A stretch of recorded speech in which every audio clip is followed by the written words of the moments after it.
সূক্ষ্ম নেত্রে তাকিয়ে বিলম্বিত কণ্ঠে জানতে চাইল, আমি কি করেছি? জিমি নিজেকে সামলে নিয়ে ধীর গতিতে বলল, আপনি কিছু করেননি, আমারই কথা বলতে ইচ্ছে করছে না। সুগা মনে মনে বিড়বিড় করলো, শখের নারীর শখের থেকেও রাগের মূল্য 3 গুণ বেশি। সুগা কিছু বলছে না দেখে জিমিন চোখ ভাবে তাকালো। জিমিনের কুপিত দৃষ্টি দেখে সুগা ঢোক গিলে সহসা হাসার চেষ্টা করলো। জিমিন নজর সরিয়ে ব্যাগ গোছানোতে মনোযোগ দিল। সুগা মৃদু হেসে মোলায়েম কণ্ঠে জিজ্ঞেস করলো, আমাদের বাসায় থাকতে কোনো সমস্যা হয়নি তো? জিমিন মুখ ফুলিয়ে ভারী নিঃশ্বাস ছাড়লো। জেনি রুমে এসে ধপ করে বিছানার উপরে বসে শক্ত কণ্ঠে বলল, আমার খুব সমস্যা হচ্ছে, কারণ বড় আব্বু তোমাকে ডাকছেন আর তুমি সেদিকে মনোযোগ না দিয়ে এখানে দাঁড়িয়ে আছো। আই সর্বনাশ! সর্বনাশ এখনো হয়নি, কিন্তু তোমাকে এই রুমে পেলে নির্ঘাত কিছু একটা হবে। সুগা চট জলদি দ্রুত পায়ে দরজা পর্যন্ত গিয়ে আবারও থামলো। জেমিনের দিকে তাকিয়ে স্বাভাবিক কণ্ঠে ফের বলল, তুমি রেডি হয়ে আসো, আমি নিচে অপেক্ষা করছি, আমি একাই যেতে পারবো। সুগা সে কথা শুনেও না শোনার মতো করে চলে গেছে। নিচে নামতেই নামজন জানতে চাইলেন, তুমি কি এখন ফ্রি আছো? কোনো কাজ ছিল? জাঙ্কুক রাতে বলেছিল বিয়ের খরচের ব্যাপারে বাকি কথা যেন তোমার সাথে বলি। তখন তো আর জানতাম না যে তোমার ভাই এভাবে বাড়ি ছেড়ে চলে যাবে। সে যাই হোক, জাঙ্কুক যেহেতু বলে গেছে তাই তোমাকে বিস্তারিত জানানো উচিত। সুগা হালকা করে কিসে শীতল কণ্ঠে বলল, শুনলাম বনুর ফ্রেন্ড বাসায় চলে যাবে, আমি কি তাকে বাসা পর্যন্ত দিয়ে আসবো? রোয়া চাপা সরে জিজ্ঞেস করলেন, জিমিন কি এখনই চলে যাবে? তাই তো শুনলাম। রোয়া সঙ্গে সঙ্গে ইয়নজনের রুমে চলে গেছেন। মেহমানদের জন্য গিফট কেনার দায়িত্ব ইয়নজন রোয়ারে করে দিয়েছিলেন। নামজন স্বাভাবিক কণ্ঠে বললেন, ঠিক আছে, তাকে বাসা পর্যন্ত আগে দিয়ে আসো, পরে না হয় আলোচনা করা যাবে। আর হ্যাঁ, ইয়নোকেও সাথে নিয়ে যেও। জি আচ্ছা। সুগা আর ইয়নো বাসার বাইরে দাঁড়িয়ে নিজেদের মতো কথা বলছে। জিমিন সবার থেকে বিদায় নিয়ে বেরিয়ে আসছে। জিমিনকে দেখে ইয়নো মৃদু স্বরে সালাম দিল, আসসালামু আলাইকুম। ওয়ালাইকুম আসসালাম। ইয়নো ঠোঁটে হাসি রেখে প্রশ্ন করলো, আপনি কি আমাকে চেনেন? জি, আপনি জাঙ্কুক ভাইয়ের মামাতো ভাই। আমার কিন্তু আরো একটা পরিচয় আছে। কি? সুগার বন্ধু। ও।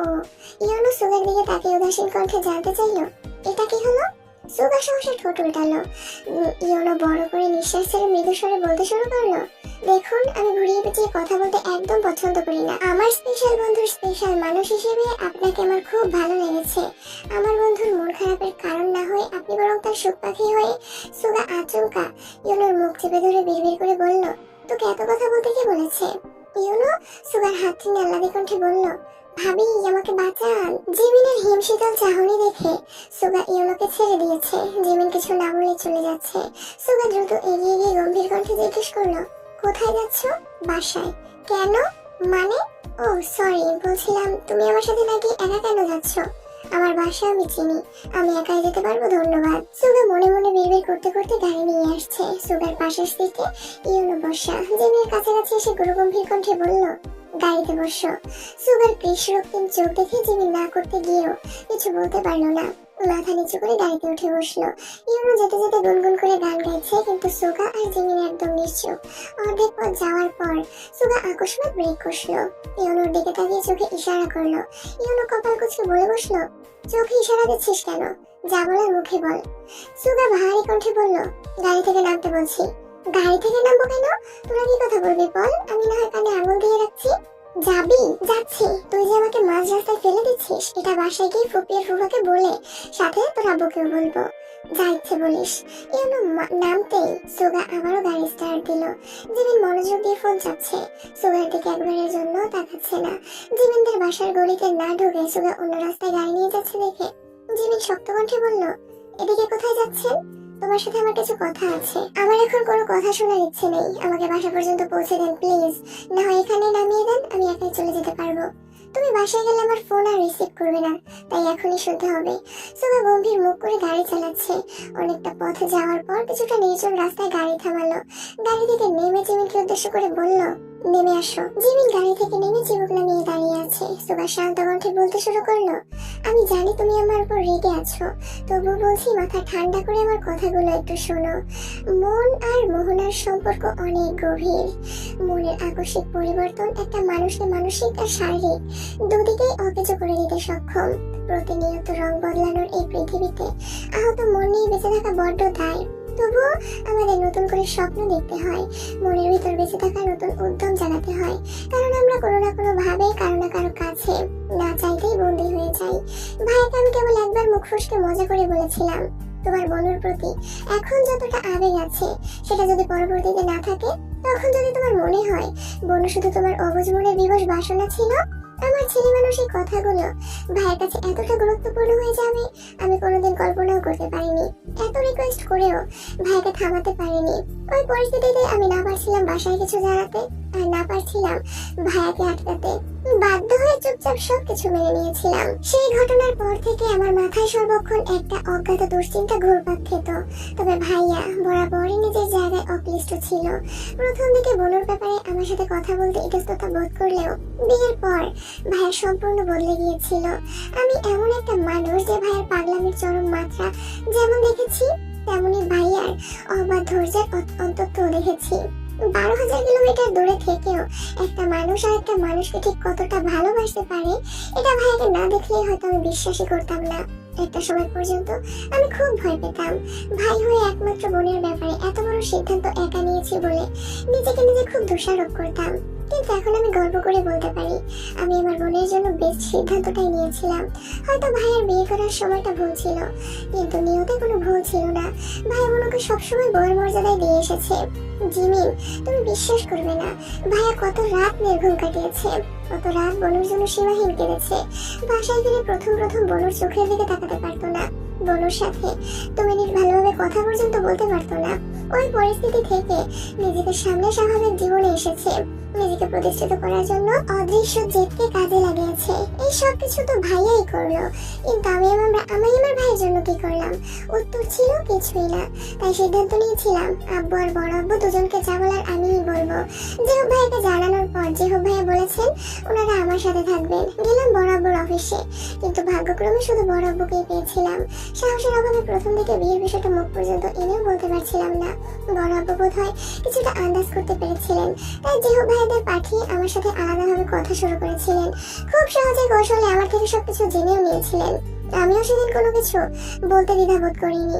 আমি যা করেছি আমার ভাইয়ের জন্য করেছি, আমার বোনের জন্য করেছি। আমি বরাবরই তাদের মুখে নিখাদ হাসিটা দেখতে চেয়েছি।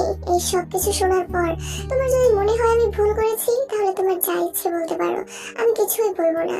জিমি ডাস ভারী কণ্ঠে বলল, আপনি তের ভাই, আর আমি জানি আপনি খুব দায়িত্বশীল একজন মানুষ। আপনি যা করেছেন তা বুঝেই করেছেন, তাই এই ব্যাপারে আমার কিছু বলার নেই। তাহলে তুমি রেগে আছো কেন? এমনি এমনি এমনি বলে কতদিন কত কথা কাটাবে? কি হয়েছে বলো? আমার কিছু হয়নি, আমি বাসায় যাব। সুগা আচমকা জিমিনের মুখোমুখি দাঁড়ালো। জিমিনের নামানো চিবুক উঠিয়ে গুরু গম্ভীর কণ্ঠে বলে উঠলো, তোমার কিছু না হলেও আমার মনে প্রতিনিয়ত তেজস্বীর ঝড় বইছে। অস্ফুট আবেগ নিয়ন্ত্রণ করতে করতে আমি ভয়াবহ অপ্রসন্নতায় জড়িয়ে গেছি। শত শত নব্য স্বপ্নের ভিড়ে আমার অনুভূতিগুলোকে অবাঞ্ছিতের ন্যায় পড়ে থাকতে দেখতে আর পারছি না। সবার কাছে পরিত্যক্ত হলেও আমার আবেগ আমার নিকট অত্যন্ত অভিনিষ্ট। অনেক সহ্য করেছি, আর সম্ভব হচ্ছে না। জিমিন অতর্কিতেই কয়েক পা পিছিয়ে গেল সুগার কথার মাঝখানে। তেজি কণ্ঠে বলে উঠল, জীবন যতটা সহজ, বাস্তবতা ঠিক ততটাই কঠিন। আবেগের তাড়নায় নেওয়া সিদ্ধান্তগুলো অগভীর, মানুষের মতোই ক্ষণস্থায়ী। হৃদয়ের অপাবৃত আত্মতা কিংবা একরাশ মুগ্ধতা চাই না আমি। মুখোশধারী মানুষদের ভিড়ে নিজের অস্তিত্বকে হারাতেও চাই না। এত উচ্চাকাঙ্ক্ষী জীবন চাই না আমি, যে জীবনে আকাঙ্ক্ষার পরিসমাপ্তি ঘটার সঙ্গে সঙ্গে আমার মনটাও তিক্ততায় ছেয়ে যাবে। আমি বাস্তবতাকে আঁকড়ে ধরে বাঁচতে চাই, অতি সাধারণ একটা জীবন চাই। আপনার আবেগ অনুভূতিকে অবজ্ঞা করার সাধ্য আমার নেই, তাই ভালো হয় যদি আপনি আমাকে কোনো কিছুই না জানান। সুগা নির্বাক চোখে চেয়ে আছে। জিমিনের মুখের কাঠখোট্টা কথাতে সুগা বাকরুদ্ধ হয়ে গেছে। হৃদয় অঙ্গনের উতাল পাতাল ঢেউয়ে শ্বাস এলোমেলো হয়ে যাচ্ছে। সর্বশক্তি দিয়ে নিজেকে ধাতস্থ করার চেষ্টা করলো। জিমিনের দিকে তাকিয়ে কাটকান গলায় বলল, তুমি মেয়ে ভীষণ নির্দয়া। যতটা সুকৌশলে আমার অনুভূতিগুলোকে উপেক্ষা করলে, ততটা কৌশল আমার নিপাতেও প্রয়োজন হতো না। জিমি দীর্ঘ নিঃশ্বাস ছেড়ে ফের বলতে শুরু করলো, আমাদের মধ্যবিত্ত পরিবার, তাই স্বপ্নগুলো আমাদের মতোই মধ্যবিত্ত। আপনাদের মতো অনাবশ্যক চিন্তা ভাবনা কখনোই করি না আমরা। বিলাসবহুল জীবনযাপন আমাদের নিকট কেবলই দুঃস্বপ্ন। ঘুম ভাঙলে যার অস্তিত্ব মস্তিষ্কে থাকবে না। আমার আব্বু একা চাকরি করে আমাদের 3 ভাই বোনকে অনেক কষ্টে বড় করেছেন। আব্বুর কষ্টের প্রতিদান রূপে আমরা কি দিতে পেরেছি? উত্তরটা আপনার মতো কিছুই না। আপু অনেক চেষ্টার পর একটা জব পেয়েছে। আব্বু আপুর জন্য পাত্র খুঁজছে, যার বিশেষ কিছু গুণাবলী থাকা আবশ্যক। তার মধ্যে মন মানসিকতার সাথে সরকারি চাকরিটাও গুরুত্বপূর্ণ ভূমিকা পালন করছে। আপনাদের পরিবারের মতো আমাদের পরিবার কখনো ছিল না আর হবেও না। আপনাদের বাসায় জাগক ভাইয়ের যোগ্যতার থেকেও ভালোবাসাকে বেশি গুরুত্ব দেওয়া হয়েছে। আর জাগক ভাই বেকার থাকলেও পরিবার ঠিকই সাপোর্ট করতো, কিন্তু আমার পরিবার এমন কিছুই করবে না, কারণ একটাই, আমরা মধ্যবিত্ত। আমরা আবেগে গা ভাসাতে চাইলেও ভুলগুলো চোখে আঙুল দিয়ে দেখিয়ে দেয়। আমি অপ্রকাশিত ভাবে হলেও আব্বুর কাছে প্রতিজ্ঞাবদ্ধ। আপনার লাইফস্টাইল আপনাদের কাছে খুব স্বাভাবিক হলেও আমাদের কাছে, বিশেষ করে আব্বুর কাছে, খুব অস্বাভাবিক। আমি বাস্তবতা ভুলে আবেগের কাছে বন্দী হতে পারবো না। আমি কি বলতে চাচ্ছি আশা করি আপনি বুঝবেন। সুগার অন্তঃসহ বিস্ফোরিত দুচোখ ভেতরে ভেতরে জ্বলছে। মানুষের হৃদয় খুব দুর্বল। প্রিয় মানুষের প্রতি সামান্য কথাতেও হৃদয় ভেঙে চূর্ণ বিচূর্ণ হয়ে যায়। যে মেয়ের কথায় সুগার হৃদয় নিরঙ্গনার ব্যথাগুলো ভেতরটাকে বড্ড পোড়াচ্ছে। মনের ভেতর উদ্দীপ্ত প্রেমানুভূতি অচিরেই পুরে উদ্ধত হয়ে ছাই হয়ে গেছে। সুগার চোখ ভরা বাগ্রতা আড়াল করে চুপচাপ গাড়ি স্টার্ট দিল। জীবের স্রস্ত পায়ে এগিয়ে গাড়িতে বসলো। বাকি রাস্তা কেউ কারোর সাথে একটা কথাও বলেনি। অন্যান্য দিন জিমিকে বাসার সামনে নামিয়ে সুগার কিছুক্ষণ অপেক্ষা করে, তবে আজ সেটাও করেনি। মুখলিস মেয়ের সাথে দেখা পর্যন্ত করেনি। 10 থেকে 11 ঘন্টার জার্নি শেষে জাঙ্কুক আর তে কক্সবাজার পৌঁছেছে। সমুদ্রের কাছাকাছি একটা রিসোর্ট আগে থেকেই বুকিং দেওয়া ছিল, সেখানেই উঠেছে। জাঙ্কুক কোনো রকমে ফ্রেশ হয়ে লম্বা ঘুম দিয়েছে। গত এক সপ্তাহের ছোটাছুটি, অতিরিক্ত দুশ্চিন্তা, নির্ঘুম রাত কাটাতে কাটাতে জাঙ্কুক ক্লান্ত হয়ে গেছে। তেও ঘুমিয়েছিল, তবে ঘন্টাখানেক পরেই তের ঘুম ভেঙে গেছে। অর্ধঘুমে থেকেই পেটের উপর জাঙ্কুকের শক্ত হাতের কোমল স্পর্শ অনুভব করতে পারছিল। তাই আর চোখে জাঙ্কুককে এক পলক দেখে জাঙ্কুকের হাতটা পেটের উপর থেকে সরিয়ে ওয়াশরুমে চলে গেছে। হাত মুখ ধুয়ে রুমে আসতেই নজর আটকায় জাঙ্কুকের পরিশ্রান্ত আদলে। তে অবাক চোখে জাঙ্কুকের দিকে চেয়ে আছে। পুরুষের কখনো রূপের প্রয়োজন হয় না, শুধু প্রয়োজন হয় মায়ার। তাই জাঙ্কুকের মায়া জড়িয়ে গেছে, যে মায়া আর মৃত্যু কাটাতে পারবে না। জাঙ্কুক নামক শখের পুরুষ এখন একান্তই টের হয়ে গেছে, যে পুরুষের অন্য কোনো নারীর অস্তিত্ব নেই। জাঙ্কুকের মায়াবী আদলে স্থির দৃষ্টিতে চেয়ে আছে। রন্ধ্রে রন্ধ্রে প্রেমানুভূতি জাগ্রত হচ্ছে।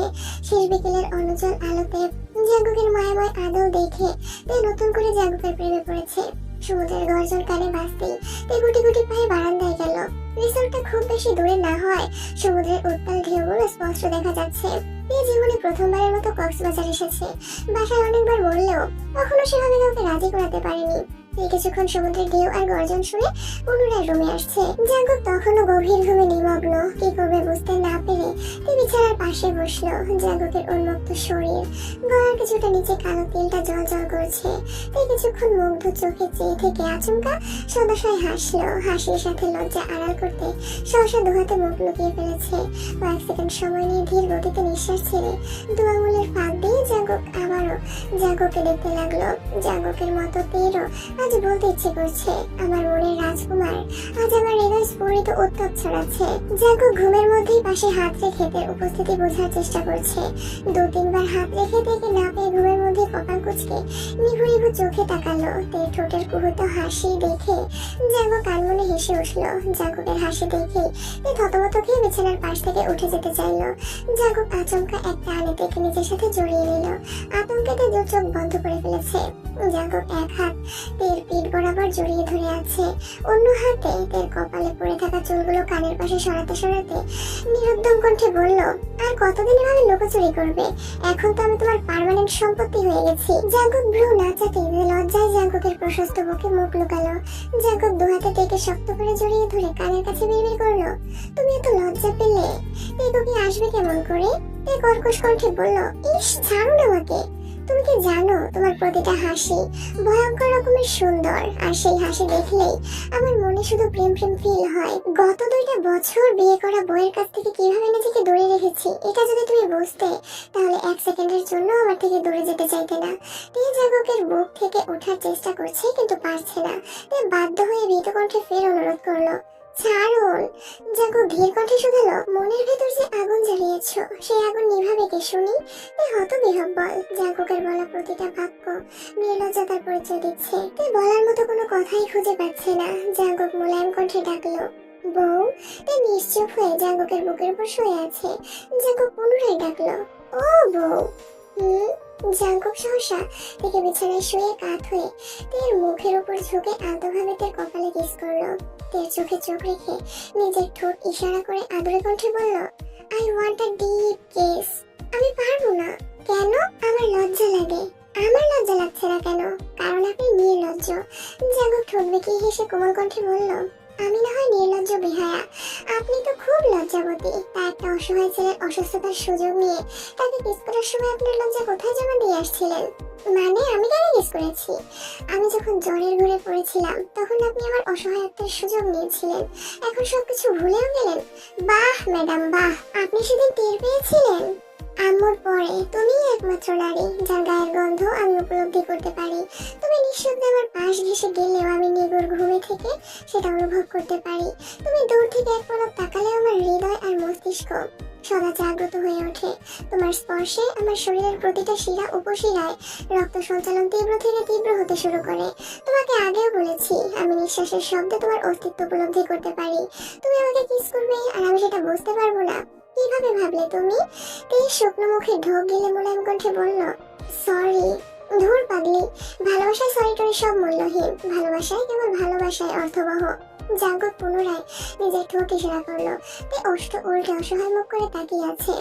জাঙ্কুক ভ্রু নাচাতেই তে এক হাতে জাঙ্কুকের চোখ ঢেকে তড়িৎ বেগে জাঙ্কুকের ঠোঁটে কিস করলো। জাঙ্কুক গলা স্বর উঁচু করে বলল, এটা কি ছিল? কারেন্টের শক খেলেও বুঝতে কয়েক সেকেন্ড সময় লাগে, অথচ তুমি এক সেকেন্ডও সময় নিলে না। তে কথা কাটাতে অন্যদিকে তাকিয়ে চাপা সরে বলল, চলুন সমুদ্রে যাই। আগে আমার ইচ্ছে পূরণ করবে, তারপর ঘুরতে নিয়ে যাব, নয়তো চাবি ছুঁড়ে ফেলে দেব। এখন না প্লিজ। জাঙ্কুক ঠোঁট কামড়ে হেসে আহ্লাদে কণ্ঠে বলে উঠল, এখনই প্লিজ। জাঙ্কুকের অনুরাগের সাগরে তের আকুতি অচিরেই ব্যর্থ হলো। তের সর্বাঙ্গে জাঙ্কুকের উষ্ণ সোহাগের নিশান, অনুভূতির রাজ্য শানিত নিঃসঙ্গের আভাস। জাঙ্কুকের আবেগপূর্ণ অপ্রতীয়মান আবেশে কেটে গেল আরো কিছুটা মুহূর্ত। জাঙ্কুকের প্রণয়ের পরিণীতা এখন পূর্ণতা লাভ করেছে। পরিতোষ আর লজ্জায় তের ফর্সা আলোর রক্তিম বর্ণ ধারণ করেছে। জাঙ্কুকের তত্ত্ব ভালোবাসার সমাপ্তি ঘটতে প্রায় সন্ধ্যা হয়েছে। জিমিন সারাদিন যাবৎ মন খারাপ করে বসে আছে। দুশ্চিন্তায় খায়ওনি কিছু। তের আবদার আর নিজের আবেগের বশবর্তী হয়ে সুগার প্রতি না চাইতেও খুব বেশি আবেগপ্রবণ হয়ে গিয়েছিল। তেদের বাসার পরিস্থিতি দেখে সেই আবেগ এখন আতঙ্কে রূপ নিয়েছে। ইদানিং তের ব্যস্ততার কারণে সুগার বিষয়ে জিমিনের সাথে তেমন কথাও হয়নি। সুগার রাজনীতি ছাড়া চাকরির প্রস্তুতি বিষয়ক কোনো কথাই জিমিন জানে না। জিমিন সুগাকে মুখ ফুটে সরাসরি চাকরির কথা বলতেও পারছে না, আবার নিজের আবেগকে নিয়ন্ত্রণও করতে পারছে না। তাই বুঝে না বুঝে সুগার সাথে রিয়াক্ট করে ফেলেছে। সেসব ভেবেই এখন খারাপ লাগছে। না পারছে সুগাকে কল দিয়ে ভালো মন্দ জিজ্ঞেস করতে, আর না পারছে দুপুরের ঘটনা বলতে। হঠাৎ হৃদ এসে দরজা দাঁড়িয়ে আসতে করে ডাকলো, আপু। কি তোমার কি মন খারাপ? না, কেন? স্পষ্ট দেখা যাচ্ছে তোমার মন খারাপ। জিমিন চোখ মুখ মুছে শান্ত কণ্ঠে জানতে চাইলো, কিছু বলবি? হ্যাঁ বল। তে আপুকে একটা কল দাও, আপুকে অভিনন্দন জানাতে হবে। তে বাসায় নেই, এখন অভিনন্দন জানাতে হবে না। তে আপু কোথায়? কক্সবাজার। কি, আপু কক্সবাজার গেছে? হ্যাঁ, চলো আমরাও যাই। জিমিন রাগে স্বরে বলল, যা এখান থেকে প্লিজ আপু, চলো না কক্সবাজার যাই, আমার খুব ইচ্ছে। জিমিন ধমক দিতে যাবে, তার আগে রিত উত্তেজিত কণ্ঠে বলে উঠল, আমি আপুকে রাজি করাতে যাচ্ছি, আমরা সবাই মিলে কক্সবাজার যাব। রিত এক ছুটে নিচে চলে গেছে। জিমিন নীরবে নিঃশ্বাস ছেড়ে চোখ বন্ধ করে শুয়ে পড়েছে। কিমবাড়ির পরিবেশ বেশ নিস্তব্ধ। আত্মীয় স্বজনরা মোটামুটি সবাই চলে গেছেন। মোমো, ফুপি আর লিসা শুধু আছে। ইউনো বিকেলের দিকে সুগার সাথে কথাবার্তা বলে বাড়ির উদ্দেশ্যে রওনা দিয়েছে। হানসুই আপুর ডেলিভারির সময় ঘনিয়ে আসছে। লিসার আম্মু হানসুই আপুর বাসায়। লিসাকেও সাথে নিতে চেয়েছিল, কিন্তু লিসা জোরপূর্বক তেদের বাসায় রয়ে গেছে। বলেছে ডেলিভারির আগে আগে চলে যাবে। লিসা সোফায় বসে জিনের সঙ্গে গল্প করছে। জিন হঠাৎই শান্ত কণ্ঠে জিজ্ঞেস করলেন, তোর বিয়ের বয়স তো হয়েই গেছে, বিয়ে করতে রাজি হচ্ছিস না কেন? এখন বিয়ের কোনো চিন্তা ভাবনা নেই ফুপি? কাউকে পছন্দ করিস? লিসা উদাস দৃষ্টিতে জিনের দিকে তাকিয়ে মনে মনে আওড়ালো, এই সামান্য কথাটাকে এতগুলো দিনের মধ্যে একবারের জন্য জিজ্ঞেস করা যেত না? কি হলো? লিসা মলিন হেসে উত্তর দিল, এখন বলে আর কোনো লাভ নেই। জাঙ্কুকের কাহিনী তো শুনলি, ও যদি এত যন্ত্রণা মাথায় না নিয়ে সরাসরি বলে দিত তাহলে ঘটনা এত দূর পর্যন্ত আসতোই না। অবশ্য জাঙ্কুককে এত দোষ দেওয়া যায় না। এই বাড়িতে থেকে এত বছরে আমি কোনো অধিকার দেখাতে পারিনি, সেখানে জাঙ্কুক তো ছোট থেকেই দূরে ছিল। সেসব বাদ দে, তোর তো এমন কোনো সমস্যা নেই। পছন্দ থাকলে বল, আমি তোর আব্বুর সাথে কথা বলে নিব। তোমার ছেলের মতো আমার এমন কেউ নেই, বাদ দাও এসব। এমন সময় সুগা বাসায় আসছে, চোখে মুখে বিষণ্ণতা। সুগার নিষ্প্রভ চেহারা দেখে জিন উদ্বিগ্ন কণ্ঠে জিজ্ঞেস করলেন, কি হয়েছে তোর? কিছু হয়নি বড় আম্মু, চোখ মুখে তো শুকনো লাগছে কেন? সুগা মলিন হেসে বলল, কই না তো, জাগকারদের সাথে কিছুক্ষণ আগেই কথা বললাম, ওরা বারবার তোর কথা জিজ্ঞেস করছিল, তুই নাকি জাগকের কল রিসিভ করছিস না। কি হয়েছে বাবা, ওরা ঠিক আছে? আলহামদুলিল্লাহ ভালো আছে। ঠিক আছে। বেলা বাজে 10:45। জাগক বিছানায় হেলান দিয়ে বসে ফোনে কিছু করছে। অভিমানীতে ঠোঁট ফুলিয়ে জাগকের দিকে তাকিয়ে আছে। সেই ভোরবেলা থেকে সমুদ্রে যাওয়ার জন্য বায়না ধরেছে, কিন্তু জাগক তার কথা কানেই তুলছে না। হঠাৎ পুরো কণ্ঠে বলে উঠল, আপনি কি আমার কথা শুনতে পাচ্ছেন না? জাগক ফোনের দিকে তাকিয়ে থেকে আস্তে করে বলল, বিয়ের পর থেকে কানে একটু কম শুনছি। কেন? সারাক্ষণ যেভাবে আপনি করেন, এসব শোনার থেকে কানে কম শোনাও ভালো। মন খারাপ করে বলল, চলুন না সমুদ্রে যাই। জাগক হঠাৎ চোখ তুলে তাকালো। তের কুচকানো কপাল আর উল্টানো ঠোঁট দেখে জাগকের অধরের কোণে মৃদু হাসি ফুটলো। নিঃশ্বাস ছেড়ে নিজেকে ধাতস্থ করে ঠান্ডা কণ্ঠে বলল, ইস, তুমি তাকালে আমার হৃদয়ের শনিতে ঢেউ বয়ে যায়। এই ঢেউয়ের নিকট সমুদ্রের ঢেউ কিছুই না। তে ভেঙচি কেটে বিড়বিড় করলো, আপনি একটা তের সঙ্গে সঙ্গে নিজের মুখ চেপে ধরেছে। জাগক প্রশস্ত আঁখিতে চেয়ে অদম্য কণ্ঠে বলল, বলো বলো, বইয়ের কাছে সভ্য সেজে বিশ্ব রেকর্ড করার কোনো ইচ্ছে নেই আমার। আমি নষ্ট পুরুষ হলে আমার বইয়ের কাছেই হব, পরনারীর চোখে না হয় সাধু পুরুষই হব। তের চোখ ভরা আকুতি নিয়ে পের প্রশ্ন করলো, আপনি যদি সমুদ্রে নাই নেবেন, তাহলে ঘুমের মধ্যে আমাকে হাইজ্যাক করে এনেছিলেন কেন? তের মুখে এমন কথা শুনে জাগক ফিক করে হেসে উঠল। কণ্ঠস্বরে কোমলতা মিশিয়ে বলল, বিয়ে করা বউকে হানিমুন এনেছি, তার জন্য এত বড় কথা? আজই বউয়ের মুখে হাইজ্যাকার শুনতে হচ্ছে। এই জীবন রেখে কি হবে? তে ভ্রু কুঁচকে রাগে চোখে তাকিয়ে আছে। জাগক এক মনে হেসেই যাচ্ছে। তে কিছু না বলে উঠে বারান্দা চলে গেল।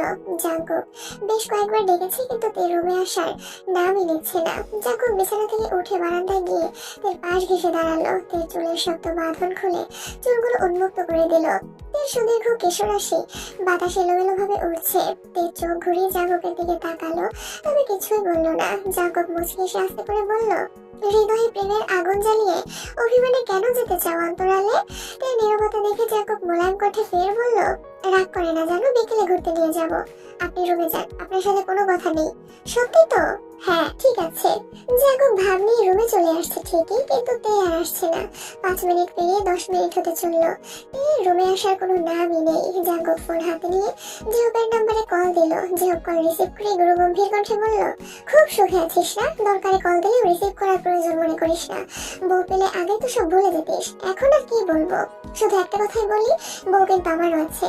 জাগক জিহবের কথার প্রতি উত্তরে কিছু না বলে হঠাৎই উচ্চস্বরে বলতে শুরু করলো, জিহব রে, তুই ঠিকই বলেছিলি। জিহব থতমত খেয়ে জিজ্ঞেস করলো, আমি আবার কি বলেছিলাম?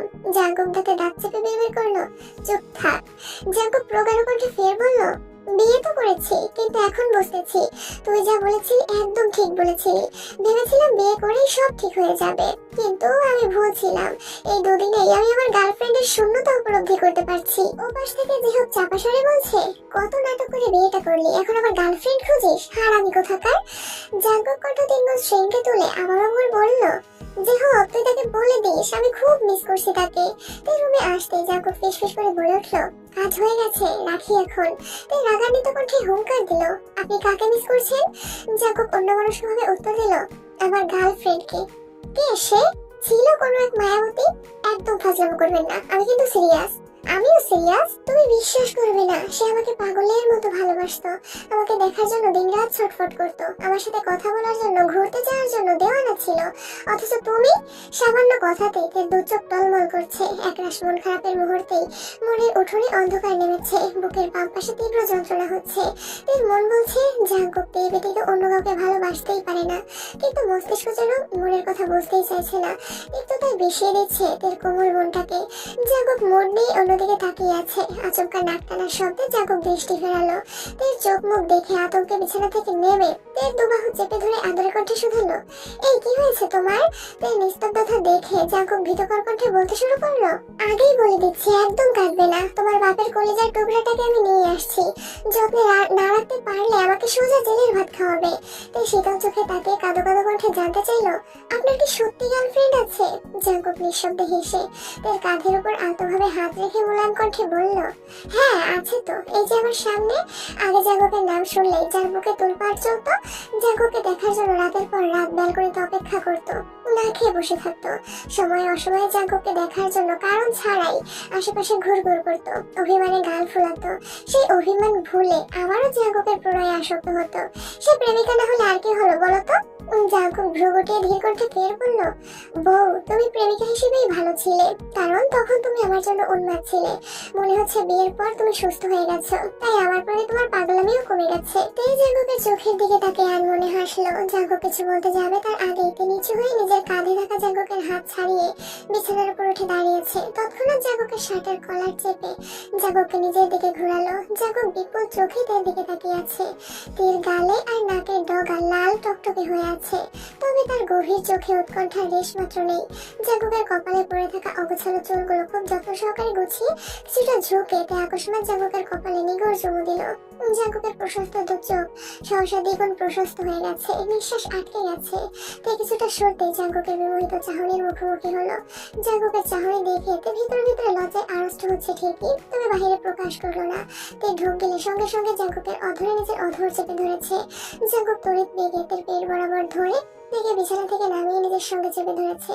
তের পা জাঙ্কুকের পায়ের ওপর, দুইটা দেহ একসঙ্গে লেপটে আছে। তের পাতলা অধর জাঙ্কুকের নিয়ন্ত্রণে।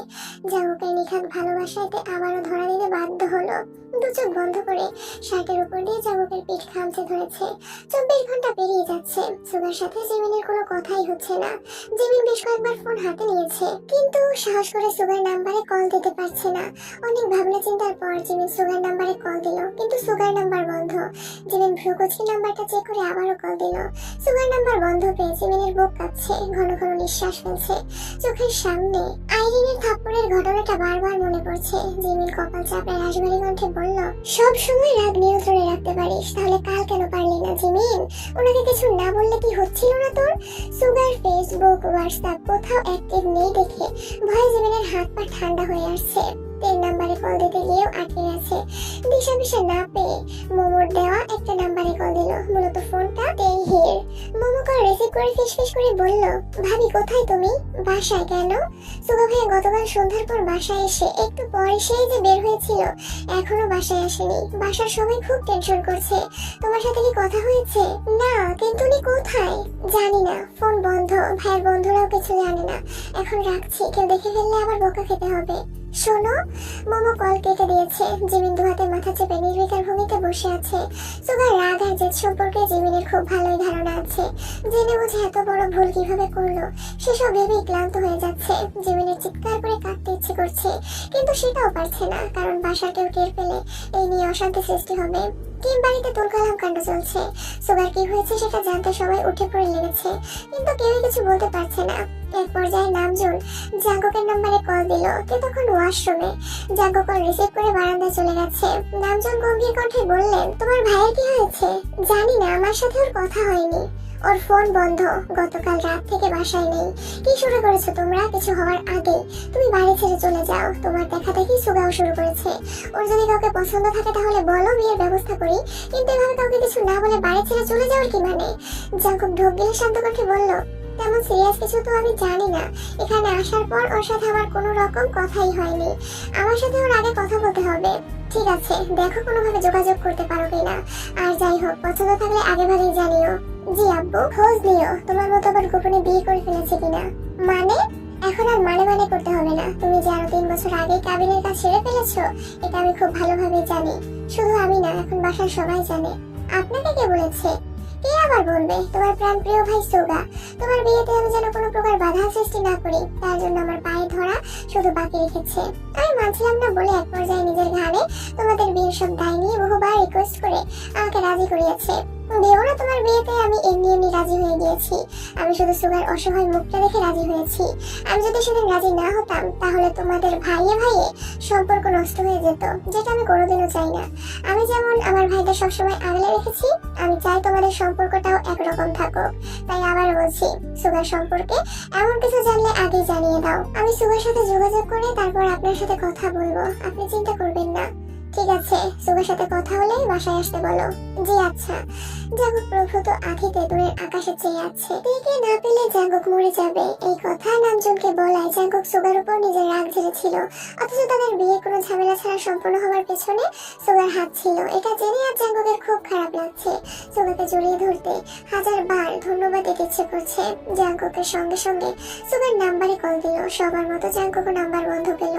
জাঙ্কুক কল দিতে দিতে আনমনে রুমে ঢুকতেই তার লম্বা চুল জাঙ্কুকের চোখে মুখে লাগে। তার ভেজা চুলের বাড়িতে জাঙ্কুক মুখ সহ গলা পর্যন্ত ভিজে গেছে। পেছন করে জাঙ্কুককে দেখে ভীত কণ্ঠে বলতে শুরু করলো, সরি আমি সত্যিই আপনাকে দেখিনি। জাঙ্কুক মুচকি এসে বলল, বিয়ের পর ভেজা চুল চোখে মুখে না লাগলে বিয়ের ফিলই আসে না। যাক, অবশেষে নিজেকে সর্বাঙ্গীন স্বামী মনে হচ্ছে।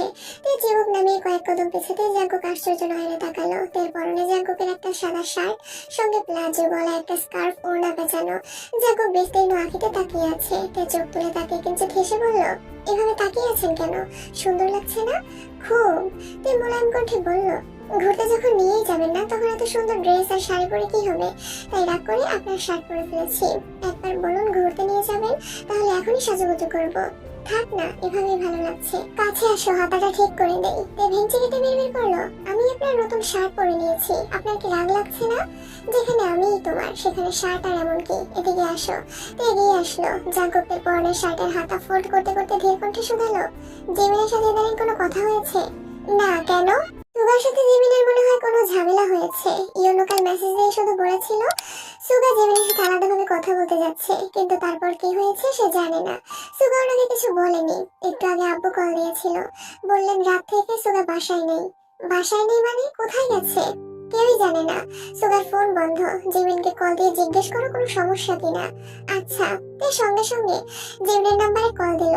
জিমিন কল রিসিভ করে স্বাভাবিক কণ্ঠে জানতে চাইলো, কি রে কেমন আছিস? তে উত্তর না দিয়ে উল্টো গুরুভার কণ্ঠে বলে উঠলো, এই তার ছিঁড়া বোদের হাড্ডি, তুই আমার ভাইকে কি বলেছিস? জাঙ্কুক রাগান্বিত কণ্ঠে হুঙ্কার দিল, এসব কি ধরনের ভাষা? তে আর চোখে জাঙ্কুকের দিকে তাকিয়ে বেকুবের মতো হাসলো। জাঙ্কুক যে তার পাশে বসা এটা কয়েক সেকেন্ডের জন্য তে ভুলে গিয়েছিল। তে আস্তে করে ঢোক গিলে শান্ত কণ্ঠে বলল, ভাবি আপনি আমার ভাইকে কি বলেছেন? জাঙ্কুক মৃদু হাসলো। জিমিন উষ্ণ স্বরে বলতে শুরু করলো, আমার যা ঠিক মনে হয়েছে তাই বলেছি। ওনাকে আমার ভালো লাগে বলে এই না যে আমি আমার পরিবারের অমতে গিয়ে সব সিদ্ধান্ত নিয়ে নিব। উনি আমার কথা ঠিক মতো না বুঝেই ফোন বন্ধ করে ফেলেছেন। এটা আমি কি করব? উনি ছেলে মানুষ, তাই রাগ করে ফোন বন্ধ করে বাড়ি ছেড়ে চলে যেতে পারেন, আর আমি মেয়ে বলে সেসব কিছুই করতে পারি না। তুই তোর ভাইয়ের পক্ষ নিয়ে আমাকে বলতে আসছিস, আজ আমার পক্ষে কেউ নেই বলেই তোদের কিছুই বলতে পারে না। দিন শেষে তোদের সব আছে, আমি আর আমাদের কিছুই নেই। জিমিন কথা শেষ করে সঙ্গে সঙ্গে কল কেটে দিয়েছে। তে জাঙ্কুকের দিকে অসহায় মুখ করে কিছুক্ষণ তাকিয়ে থেকে ফোন রেখে দু হাতে জাঙ্কুকের হাত আঁকড়ে ধরে মাথা এড়িয়ে দিয়ে আস্তে করে বলল, জিমিন পাগল হয়ে গেছে। এখন তোমার কি হয়েছে? ওদের চিন্তায় আমার মাথা ঘুরছে। জাঙ্কুক কিছু না বলেই বোগাবের নাম্বারে কল দিল। রিসিভ করতে জাঙ্কুক একদমই বলতে শুরু করলো, ভাইয়া আমি তোমাদের বিয়ে হানিমুন আটকেছিলাম, তার জন্য আন্তরিকভাবে দুঃখিত। আমার পক্ষ থেকে তোমাদের জন্য স্পেশাল অফার, আগামীকাল থেকে 3 দিন আমার পক্ষ থেকে তোমাদের হানিমুন অফার। মোমো, কাই, জেনি, সুগা সবাইকে নিয়ে আসবে। দু একজন স্পেশাল গেস্ট আছে, তাদেরকেও নিয়ে আসবে। বুঝতে পেরেছো? এটা কাপল হানিমুন অফার ছিল নাকি ফ্যামিলি প্যাকেজ ছিল ভাই? আসবেই যখন একা আসবে কেন? এই সুযোগে সবার ইচ্ছে পূরণ হয়ে যাবে। তোমার দায়িত্ব শুধু ওদের নিয়ে আসা, তারপর তোমাদের মুক্তি। সুগাকে কোথায় পাবো? ওর ফোন তো বন্ধ। সেসব আমি দেখছি, তুমি কাল সবাইকে নিয়ে আসবে, এটাই ফাইনাল। আচ্ছা। আকাশ জুড়ে রগরগে তারার মেলা, প্রকৃতি ছেয়ে আছে অদ্ভুত শীতলতায়। সমুদ্রের উর্মিল ঢেউ শরীরের সাথে সাথে মনকেও প্রাণবন্ত করে তুলছে। জাঙ্কুকের হাতে হাত রেখে সমুদ্রের পাড়ে হাঁটছে, চোখে মুখে উজ্জ্বলতা। অদ্ভুত এক ভালো লাগায় মন অশান্ত হয়ে উঠেছে। সমুদ্রের পানি আপন বেগে এসে দুজনের পা ভিজিয়ে দিচ্ছে। তাই সীমাহীন সমুদ্রের পানি কিছুক্ষণ তাকিয়ে থেকে আচমকা জাঙ্কুকের অভিমুখে তাকায়। জাঙ্কুকের মুখোমুখি দাঁড়িয়ে উদ্দীপ্ত কণ্ঠে বলল, আমি যেদিন প্রথমবারের মতো কক্সবাজার এসেছিলাম সেদিনই মনে মনে প্রতিজ্ঞা করেছিলাম এরপর আসলে তোমাকে নিয়েই আসবো। সুগা অবশ্য আগেও কয়েকবার বলেছিল তোমাদের সবাইকে নিয়ে আসার জন্য, কিন্তু আমিই রাজি হইনি। কেন? বাড়িতে আবেগ নিয়ন্ত্রণ করে চলছি বলে এই না যে আমি অনুভূতিহীন ছিলাম। বউয়ের সাথে বোনের মতো আচরণ করা কতটা শাস্তি স্বরূপ এটা তুমি কি বুঝবে? তখন তোমাদের নিয়ে আসলে নিজেকে কোনোভাবেই নিয়ন্ত্রণ করতে পারতাম না। তে জাঙ্কুকের দিকে তাকিয়ে মুচকি হাসলো। ঘন্টাখানেক ঘুরে ডিনার করে দুজনে একটু রাত করে রিসোর্টে ফিরেছে। জাঙ্কুকের ফোন থেকে জিমিনের নাম্বার বের করতে যাবে, আকস্মাৎ জাঙ্কুকের নাম্বারটা চোখে পড়লো। জাঙ্কুক মৃদু হেসে আমার জাঙ্কুকের পেছনে থেকে ভাই শব্দটা ডিলিট করে দিয়েছে। জিমিনের নাম্বার বের করে একটা মেসেজ লিখে পাঠিয়ে দিয়েছে। বিকেল থেকে জিমিনের বোনকে কম করে হলেও 50 বার কল দিয়েছে। রিতকে বলা মাত্রই কক্সবাজার আসতে রাজি হয়ে গেছে।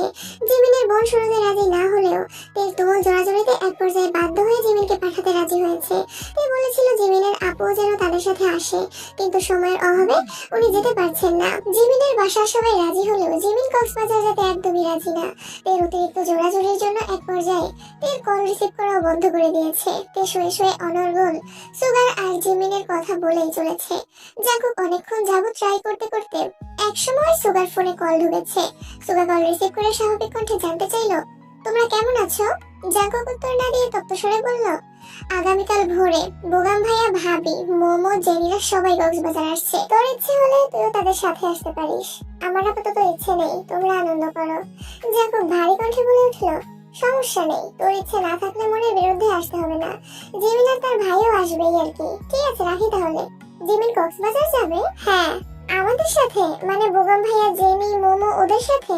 হ্যাঁ। তুই তো আসবি না, থাক তাহলে। সুগার স্বাভাবিক কণ্ঠে জানতে চাইলো কয়টায় রওনা দিবে। আমি জানি না, বোগাম ভাইয়া জানে। আমি বোগাম ভাইকে কল দিচ্ছি। তোর ইচ্ছা। জাঙ্কো কল কেটে তের দিকে তাকে ভ্রু নাচালো। তে সহসে বলে উঠলো আপনার মাথায় এত বুদ্ধি কোথা থেকে আসে? এসব তো কিছুই না, আমার মাথায় অন্য কিছু ঘুরছে। কি? এখন বলবো না, আগে ওদের অবস্থাটা বুঝি তারপর। আপনি যে ভাইকে বলে দিলেন জিমিন আসবে, জিমিন যদি না আসে? তোমার বান্ধবীকে এমন এক মেসেজ পাঠিয়েছি, তার ইচ্ছে না থাকলেও আসতে বাধ্য। কি মেসেজ? জাঙ্কুকের ফোন তের হাতে দিয়ে বলে দেখো মেসেজে লেখা আছে শুরুতেই সরি বলে নিচ্ছি, কারণ খুব সম্ভবত আমি আমার দেওয়া কথা রাখতে পারবো না। আপনাকে ভাবি বানানোর ইচ্ছে অচিরেই ভুলে যেতে হবে।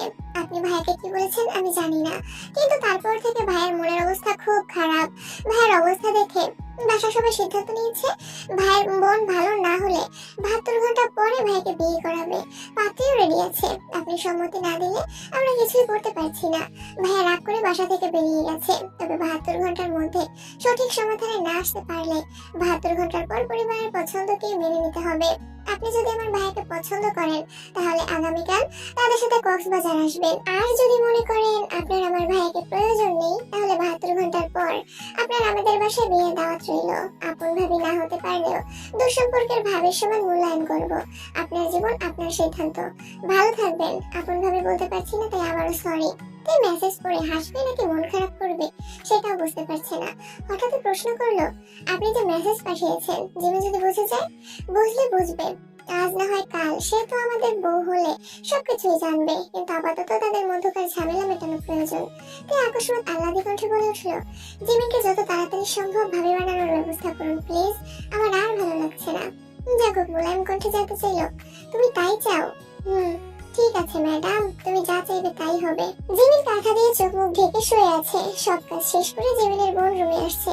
জিমিনকে এভাবে শুয়ে থাকতে দেখে শক্ত কণ্ঠে বলল কি হয়েছে তোর? জিমিন নাক বরাবর কাঁথা নামিয়ে মৃদু স্বরে বলল কিছু হয়নি। ব্যাগ গুছিয়েছিস? না। কেন? আমি যাবো না। জিমিনের বোন জিমিনের পাশে বসে কোমল কণ্ঠে বলতে শুরু করলো ওদের বাসার কেউ কি তোর সাথে বাজে ব্যবহার করেছে? বিয়ে থেকে কোনো রকম অনাকাঙ্ক্ষিত ঘটনা ঘটেছে? না। তাহলে মন খারাপ করে আছিস কেন? মন খারাপ না, তে ওর হাজবেন্ড দুজনেই খুব করে রিকোয়েস্ট করছে। আব্বুর সাথে কথা বলে রাজিও করেছি। তোর এখন কি হলো বল? আমি টাকা দিয়ে দিচ্ছি। রিদ আর তোর যত খরচ লাগে সব এখান থেকেই করিস। উঠে প্যাকিং কর। জিমিন শীতল চোখে বোনের দিকে কিছুক্ষণ তাকিয়ে রইল। জিমিনের বোন ঠান্ডা কণ্ঠে হুঙ্কার দিল কি বললাম তোকে? জিমিন উঠে বসেছে। জিমিনের বোন শান্ত কণ্ঠে বলে উঠল তুই মন খারাপ করে থাকলে আমার ভালো লাগে না। কেন বুঝিস না তুই? 3 দিনের মধ্যে ঘুরে ফিরে মন ভালো করে বাসায় আসবি। আগামী শুক্রবার আমার বিয়ে, জানিস তো। এই অবস্থাতেও তোকে ঘুরতে যেতে দিচ্ছি শুধুমাত্র তোর মন ভালো করার জন্য, তাই কোনোভাবেই মন খারাপ করে থাকা যাবে না, ওকে? জিমিন মলিন হেসে বলল ওকে। সকাল সকাল সবাই কক্সবাজারের উদ্দেশ্যে রওনা দিয়েছে। জেনি, মোমো আর জিমিন পাশাপাশি বসেছে। সুগার, রিদ আর কাই বিপরীত পাশে। বোগাম আর রোজ আলাদা বসেছে। জেনি, মোমো, কাই মিলে রিদের তাদের সাথে টুকিটাকি দুষ্টামি করছে। হৃদের বয়স মোমো আর জেনির মতোই। জিমিন কারোর সাথে তেমন কোনো কথাই বলছে না, নির্বাক চোখে শুধু সুগাকেই দেখছে।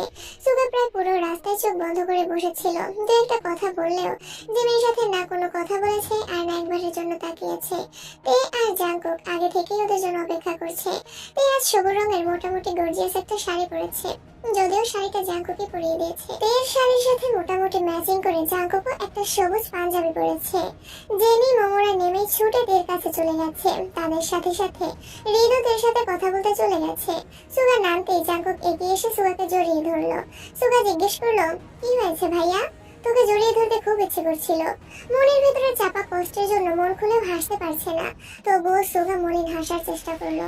সবাই ফ্রেশ হয়ে নাস্তা করে ঘুরতে বেরিয়েছে। মোমো আর কাই দুই ভাই বোন এটা সেটা নিয়ে ফাজলামো করছে, আবার বড় আপুকে ভিডিও কল দিয়ে সমুদ্র সৈকত দেখাচ্ছে।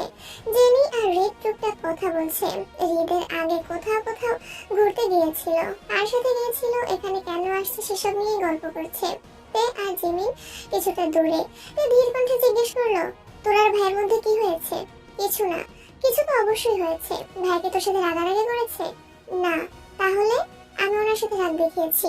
কেন? জানি না। এদিকে জাংকুকও সুগাকে বারবার জিজ্ঞেস করছে, কিন্তু সুগা সরাসরি কোনো উত্তরই দিচ্ছে না। সুগার নিস্তব্ধতায় জাংকুকের মেজাজ চরমভাবে খারাপ হচ্ছে। ঘোরাঘুরি শেষে যে যার মতো রুমে গেলেও জাংকুক আর সুগা যায়নি।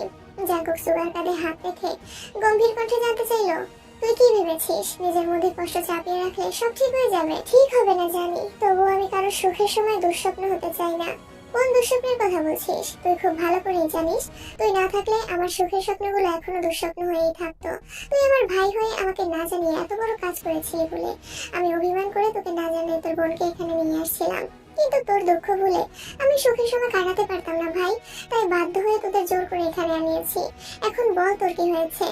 আমি নিয়তির কাছে আবারও হেরে গেলাম ভাইয়া। জিমিনের চোখে আমি সুগা অযোগ্যই রয়ে গেলাম। আমি ভাই হিসেবে যথাযথ হলেও প্রেমিক হিসেবে পরিত্যক্ত। জিমিন কি বলেছে? আমাকে বাস্তবতার 3 পাতা অভিজ্ঞতার অভিব্যক্তি বুঝিয়েছে। জাকুব মৃদু হেসে বলল, এটা আর এমন কি, প্রেমিকার চোখে নিজের প্রেমিক সবসময় নিষ্কর্মা আর অযোগ্যই থাকে। ও ওর পরিবারের সিদ্ধান্তের বাইরে কিছু করতে পারবে না। পরিবারের সিদ্ধান্তের বাইরে কিছু করতে কে বলেছে? সুগা মুখ ফুলিয়ে রাগী স্বরে বলল, ও আমাকে রিজেক্ট করেছে। রিজেক্ট তাকেই করা যায় যার অবস্থান মন আর মস্তিষ্কের কোথাও নেই। হৃদয়ে জায়গা দেওয়া মানুষকে রিজেক্ট করা অসম্ভব। তুই তার উপর রাগ করে ফোন বন্ধ করেছিস, আর সেই রাগ সে আমার বউয়ের উপর ঝেড়েছে। কারণ জিমিনের প্রিয় মানুষ তুই আর তোর কাছের মানুষ তে। অধিকার বোধ না থাকলে কেউ কারোর উপর রাগ দেখায় না সুগা। তুই খুব ভালোভাবেই জানিস জিমিন বাস্তববাদী একটা মেয়ে, সে তোকে বাস্তবতা নিয়েই জ্ঞান দিবে। এই নিয়ে মন খারাপ করে থাকার কোনো মানে হয় না। সুগা কিছু বলছে না দেখে জাকুক আবারও বলল, তুই জিমিনের জন্য রাজনীতি ছেড়েছিস, এটা কি সে জানে? না। তুই চাকরির প্রস্তুতি নিচ্ছিস, এটা কি সে জানে? না। জাকুক চোখ রাঙিয়ে কিছুক্ষণ তাকিয়ে থেকে হঠাৎই বলে উঠল, শুক্রবারে জিমিনের বড় অপুর বিয়ে, জানিস কিছু? হ্যাঁ, আপাতত শুধু কাবিন হবে, 5 থেকে 6 মাস পর অনুষ্ঠান হবে শুনেছি। তোকে কে বললো? রিন। বাহ, এখনই শালার সাথে এত মিল। এত মিলের কিছু নেই, আসার সময় বলেছে তাই শুনেছি। জাকুক কয়েক সেকেন্ড চোখ থেকে আচমকা ভারী কণ্ঠে প্রশ্ন করলো, তোকে শেষবারের মতো জিজ্ঞেস করছি, তুই কি জিমিনকে ভালোবাসিস? সুগা জাকুকের দিকে তাকিয়ে নিজের কণ্ঠে জবাব দিল, হ্যাঁ। এক মুহূর্তের জন্য মেনে নিলাম তুই অযোগ্য, কিন্তু তোর ভালোবাসা কি বিয়ের যোগ্য, নাকি এখনো মনে দোটানা আছে? মনের কোণে অভিশঙ্কা নিয়ে প্রেম হয়, কিন্তু সারা জীবন বাসে থাকার সাহস হয় না। তোকে নির্ভীক ভঙ্গিতে বলতে হবে, যে কোনো মূল্যেই হোক জিমিনকে তোর চাই। প্রেমিকা কোনো কারণে রাগ দেখালে প্রেমিকার রাগের উপর রাগ করে ফোন বন্ধ করাটা বোকামি, এবং প্রেমিকার রাগের কারণ উদ্ঘাটন করাটা একজন আদর্শ প্রেমিকের কর্তব্য। জিমিন তোকে ভালোবাসে, তাই ওর রাগ অভিমান প্রকাশের একমাত্র জায়গা তুই। হয়তো তোর মতো ও সরাসরি কিছু বলতে পারে না, কিন্তু তোর উচিত তার কথার সঠিক মানে বোঝা। ভাই, ভালোবাসার মূল্য ভালোবেসেই দিতে হয়। সুগা ঢোক গেলে অক্লিষ্ট কণ্ঠে শুধালো, এখন আমার কি করা উচিত? সামনে সমুদ্র আছে, যা এক গ্লাসে পানি খেয়ে আয়। ফাজলামো করো না প্লিজ। সকালে জিমিনের সাথে আমি কথা বলবো, তারপর তোর যা ইচ্ছে করিস। যা ইচ্ছে? জাকুব আর চোখে তাকিয়ে গুরুভার কণ্ঠে বলল, রিল্যাক্স। সুগা নিঃশব্দে হাসলো, সাথে জাকুবও হাসলো। দুই ভাইয়ের কথাবার্তা শেষ করে রিসোর্টে ফিরতে অনেকটাই দেরি হয়ে গেছে, তাই বেঘুরে ঘুমাচ্ছে। জাকুব রুমে ঢুকে ফ্রেশ হয়ে বিছানায় শুয়েছে। ঘুমন্তদের শান্ত আদরখানায় আজ একটু বেশি সুন্দর লাগছে। জাঙ্কুক আবেশিত নয়নে দিকে দেখছে। এই দেখার কোনো অন্ত নেই। জাঙ্কুকের হৃদয় জুড়ে যার অস্তিত্ব প্রতিনিয়ত তর্জন গর্জন দিয়ে ওঠে। তার সংস্পর্শ পেলেই জাঙ্কুকের হৃদয় প্রশান্তির হাওয়া বয়ে যায়। দিন শেষে প্রতিটা মানুষ কারো না কারো কাছে দায়বদ্ধ, কারো ভালোবাসায় পরিতৃপ্ত। এর পূর্ণতা যেমন জাঙ্কুক, তেমনি জাঙ্কুকের পূর্ণতা ওতে। সুদীর্ঘ সময় নিরীক্ষণ শেষে জাঙ্কুক আলতো হাতেতে মসৃণ গাল স্পর্শ করলো। তাই ঘুমের মধ্যেই আটকে উঠেছে। কোণঠায় চোখ মেলতেই জাঙ্কুককে দেখতে পেল। জাঙ্কুক শ্বাস নিয়ে প্রশ্ন করলো, ভয় পেয়েছো? এই স্বপ্ন ঢোক গেলে কিন্তু ঠাসার চেষ্টা করলো। কোনো কথা না বলে আচমকা জাঙ্কুকের চওড়া বক্ষস্থলে নিজের জায়গা করে নিল। জাঙ্কুক মুচকি হেসে তাকে জড়িয়ে ধরে তের চুলে হাত বোলাতে লাগলো। কিছু সময় নীরবতায় কেটে গেল।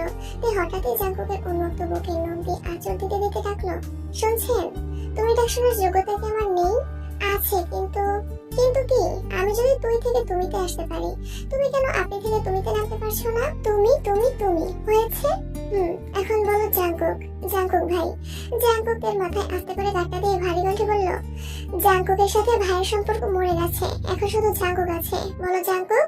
তুই কিছুই বলছে না। তর্জনী আঙুলের নখ দিয়ে জাঙ্কুকের বুকের উপর J+T লেখায় ব্যস্ত।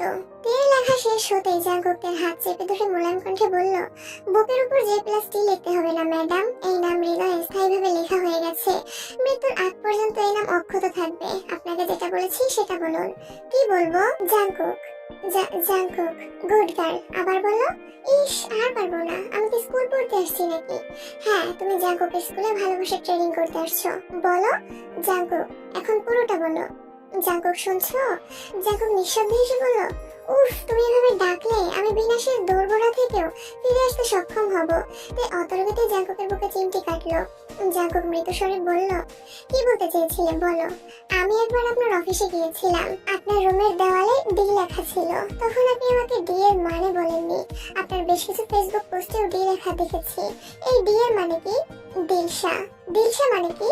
হৃদয়ের রানী। ছোটবেলায় স্কুলে কারো মুখে এই নামটা আমি প্রথম শুনেছিলাম। নামের অর্থ জিজ্ঞেস করায় সে এই অর্থটাই বলেছিল। বাসায় এসে আমার সে কি বায়না, তোমার নাম যেন দিলশা রাখে। এমন আজগবি নাম শুনে বাসার মানুষ আমার কথা কানেই তোলেনি। তখন মনকে সান্ত্বনা দিয়েছিলাম, আমার হৃদয়ের রানীকে শুধু আমিই দিলশা রাখবো। নামটা সুন্দর না? হ্যাঁ, খুব সুন্দর। তোমাকে দিলশা ডাকলে রাগ করবে না তো? একদমই না। আপনার যা ইচ্ছে তাই রাখতে পারেন। আমার আরেকটা প্রশ্ন আছে। কি? বাসায় যখন আমার বিয়ের আলোচনা চলছিল তখন কাউকে কিছু না জানিয়ে আপনি প্রথম বিয়েটা ভেঙেছিলেন। দ্বিতীয়বার জেনি আপনাকে জানিয়েছিল, কিন্তু তৃতীয়বার তো জেনি বাসায় ছিল না, আর আমার কাছেও ফোন ছিল না। আমার জানা মতে বাসার কেউই আপনাকে জানায়নি। তখন আপনাকে কি বাহিরে কেউ বলেছিল? বাহিরের মানুষ শুধু বাহিরের নিউজ দিতে পারে, বাড়ির ভিতর কি চলে এটা কিন্তু তারা জানে না। তাহলে আপনি কিভাবে জেনেছিলেন? তোমার আব্বু আমাকে মেসেজ দিয়েছিল। আব্বু? হ্যাঁ, কিন্তু তখন তো আব্বু খুব রাগারাগি করছিল, আমাকে ছেলের সামনে যেতে জোরাজুরি করছিল। সেসব ওনার প্ল্যান ছিল। আমি বাসায় পৌঁছানোর আগে তোমাকে ছেলেপক্ষের সামনে আনতে পারলে আমি কিভাবে রিয়াক্ট করি সেটা দেখাতেই চেয়েছিলেন। সেদিন শুনুনি সবই ওনার পরিকল্পনা ছিল। আব্বু মেসেজ দিয়েছে জানার পর আপনি তো ভীত ছিলেন কেন? মেসেজে তোমার আব্বু দিয়েছেন সেটা আমি প্রথমে জানতাম না। অপরিচিত নাম্বার থেকে মেসেজ আসছিল। আমি দেশ ছাড়ার আগের দিন তোমাকে বাসার কাছে নামিয়ে দিয়ে জিহুদের সাথে বসেছিলাম, সেখানেই এক বড় ভাইয়ের সাথে দেখা হয়। উনি এই সেক্টরেই জব করেন। নরমালি ফেসবুকে অ্যাড হয়েছিলাম। বাইরে থাকাকালীন হঠাৎ আমার ওই নাম্বারটার কথা মনে পড়ে। কৌতূহলবশত নাম্বারটা ভাইকে পাঠিয়ে বলেছিলাম ডিটেলস সংগ্রহ করে দিতে পারবে কিনা। একদিনের মধ্যে উনি ডিটেলস সংগ্রহ করে দিয়েছিলেন। সিমটা তোমার আব্বু মানে আমার শ্বশুরের নামে রেজিস্ট্রেশন করা ছিল। আমি সেদিন বেশ অবাক হয়েছিলাম। 50% শিওর ছিলাম উনি আমাদের কথা জানেন, আবার 50% সন্দেহ ছিল। তাই তখন বিষয়টাকে সেভাবে গুরুত্ব দেয়নি। ভাইয়ের ব্যাপারে কিছু ভেবেছেন? সকালে তোমার বান্ধবীর সাথে কথা বলবো, তারপর যা হোক একটা সিদ্ধান্ত নিব। তুমি আমার সাথে থাকবে। আচ্ছা, এখন ঘুমাও, ভোরবেলা সূর্যোদয় দেখতে হবে। হ্যাঁ, শুভরাত্রি। সবাই ঘুমিয়ে পড়লেও পাশাপাশি দুটো রুমের ওই কপোতের চোখে ঘুম নেই। জিমিন, জেনি, মোমোর জন্য একটা রুম নেওয়া হয়েছে। মোমো আর জেনি ঘুমে তলিয়ে আছে। জিমিন সোফায় হেলান দিয়ে বসে আছে আর বারবার ফোন হাতে নিচ্ছে। সুগার নাম্বার বের করে দু একবার কল দেওয়ার চেষ্টা করেছে, আমার ফোন রেখে দিয়েছে। পাশের রুমে থাকা সুগাও একইভাবে ছটফট করছে। ভোরের আলো ফোটার আগে সবাই সমুদ্র সৈকতে পৌঁছে গেছে। তবে রোজ আর বোগামকে কেউই ডাকেনি। জাঙ্কুক আগেই বলেছিল তাদের বিরক্ত করবে না, তাই ইচ্ছে করেই ডাকেনি। সুগা কিছুক্ষণ দাঁড়ালো। তে আর জাঙ্কুককে একসঙ্গে কয়েকটা ছবি তুলে দিয়ে চুপচাপ চলে গেছে। কিছুক্ষণ পরেই বোগাম আর রোজ আসছে। জাঙ্কুকের উদ্দেশ্যে পরে রাগান্বিত কণ্ঠে বলল, আমাদের ডাকলে না কেন? তোমাদের হানিমুনের সুযোগ দিলাম। বিয়ে হয়েছে প্রায় 1.5 বছর হতে চললো। এখন আর আমাদের সেই সুযোগের দরকার নেই ভাই। তোরা নবদম্পতি, এখন সুযোগ তোদের লাগবে। জাঙ্কুক মেকি স্বরে বলল, আমাদের সুযোগ করে দিতে হবে না, নিজেরাই করে নিতে পারবো। এজন্যই তো বাসরাতে বউকে নিয়ে পালাইছিস। জাঙ্কুক শব্দ করে হাসলো, সাথে বোগামও। তে জেনে জিমিন মোমো রোজ সবাই সমুদ্রে পা ভেজাচ্ছে, ঢেউয়ের গতিতে ছুটোছুটি করছে। কাই আর হৃদও তাদের সঙ্গ দিচ্ছে। জাঙ্কুক আর বোগাম সুগার বিষয় নিয়ে কিছুক্ষণ কথা বললো। একসময় বোগাম সবাইকে নিয়ে নাস্তা করতে চলে গেছে। জিমিন তাদের সঙ্গে যেতে নিলে জাঙ্কুক গম্ভীর কণ্ঠে ডাকে, জিমিন দাঁড়াও। জি ভাইয়া, তোমার সাথে আমার কিছু কথা আছে। তে চুপচাপ জাঙ্কুকের পাশে দাঁড়িয়ে আছে। জাঙ্কুক এক পলক তের দিকে তাকালো। তে চোখের ইশারায় বলতে বলল। জাঙ্কুক ঠান্ডা কণ্ঠে বলতে শুরু করলো, তোমার সুগার সাথে কি নিয়ে ঝামেলা হয়েছে আমি জানি না, আর জানতেও চাই না। আজ আমি সুগার ভাই নয়, বন্ধু হয়ে কয়েকটা কথা বলবো। তুমি ইতিমধ্যে জানো সুগার জীবনে কেউ একজন ছিল, তুমি তাকে দেখেওছো। সে সব কৈশোরের আবেগ ছিল, এখন সে আগের থেকে অনেক বেশি ম্যাচিউর হয়েছে। তোমাকে সুগা ছোট থেকে চিনলেও কখনো তোমাকে নিয়ে সেভাবে ভাবেনি। যেদিন প্রথমবারের মতো তোমাকে নিয়ে ভেবেছিল, সেদিন থেকে আজ পর্যন্ত প্রতিনিয়ত ও শুধু নিজেকে পরিবর্তন করার চেষ্টায় আছে। ওর লাইফস্টাইল বরাবরই ছন্নছাড়া, শুধু তোমার জন্য সেই লাইফস্টাইলে পরিবর্তন এনেছে। আমি এখন পর্যন্ত সুগাকে কম করে হলেও 50টা ঘড়ি কিনে দিয়েছি, কিন্তু ও কোনোদিন ভুলেও একটা ঘড়ি পরেনি। অথচ তুমি একবার তাকে একটা ঘড়ি দিয়েছিলে, সে ওই ঘড়িটাই ঠিকই পড়েছে। এমন ছোটখাটো হাজারো পরিবর্তন ওর মধ্যে এসেছে। প্রথম আমি ওকে বলে বলে সব কাজ করাতাম, এখন সে আমার থেকেও বেশি বোঝে। আমাদের বিয়ের ব্যাপারটা ও একা হাতে সামলিয়েছে। সুগার জেদ সম্পর্কে তোমার কিছুটা হলেও ধারণা হয়তো আছে। তোমার মুখ থেকে কোনো একদিন শুনেছিল তোমার আব্বু তোমাদের সরকারি চাকরিজীবী ছেলের কাছে বিয়ে দেবে। সেদিনই রাজনীতি ছেড়ে চাকরি নেওয়ার সিদ্ধান্ত নিয়েছে, বই কিনে পড়াশোনাও শুরু করে দিয়েছে। তুমি যেমন বাস্তববাদী, সুগাও নিজেকে সেভাবেই উপস্থাপন করতে চেয়েছে। তবে প্রতিটা মানুষের আবেগ অনুভূতি ভিন্ন রকম। হয়তো ওর মনে হয়েছিল তোমাকে তার অনুভূতি জানিয়ে রাখবে, তাই তোমার স্বামী নিজের অনুভূতির বহিঃপ্রকাশ করতে চেয়েছিল। তোমাকে আমি ছোট করে কথা বলছি না, কিংবা দোষারোপ করছি না, শুধু সুগার অবস্থানটা বোঝানোর চেষ্টা করছি। সুগা যদি একবার বলে যে সে চাকরি ব্যবসা কিছুই করবে না, তবুও তাকে কেউ কিছু বলবে না। অন্ততপক্ষে আমি তো নই। ও চাইলে আমি ওকে সারা জীবন বসে খাওয়াতে পারবো, আমার টাকায় নয়, বরং ওর নিজের টাকায় বসে খেতে পারবে। আমাদের পারিবারিক ব্যবসা, সুগার ব্যাংক ব্যালেন্স বাদ দিলাম। সবাই জানে আমার ছোটখাটো বিজনেসের 70% শেয়ার আমার নামে, কিন্তু তারা কেউ এটা জানে না এই 70% শেয়ারের মধ্যে 20% শেয়ার সুগার, 20% তেল, 20% আমার, আর বাকি 10% জেনি আর এই কথা সুগা পর্যন্ত জানে না। আমি কোনোদিনও ওকে জানানোর প্রয়োজন মনে করিনি। আমি সুগাকে সবসময় সুযোগ দিয়েছি, ও যখন যা চেয়েছে আমি দেওয়ার চেষ্টা করেছি। সুগার ব্যবসায় অমনোযোগী বলে চাচু প্রায় রাগারাগি করেন, কিন্তু আমরা দুজনেই সুগাকে পুরোপুরি সাপোর্ট করছি যেন পড়াশোনা করে একটা জব নিতে পারে। তোমার ইচ্ছেকে প্রাধান্য দিতেই সুগা সবকিছু ছেড়েছে। সে তুমি যদি তার হাত ছেড়ে দাও, ও কি করবে বলো?